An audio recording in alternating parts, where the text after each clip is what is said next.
अलस्यस्य कुतो विद्या अविद्यस्य कुतो धनम् अधन्नस्य कुतो मित्रम् अमित्रस्य कुतः सुखम्.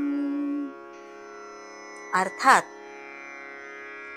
आयुष्यामध्ये जर सुख पाहिजे असेल तर आळस टाळला पाहिजे.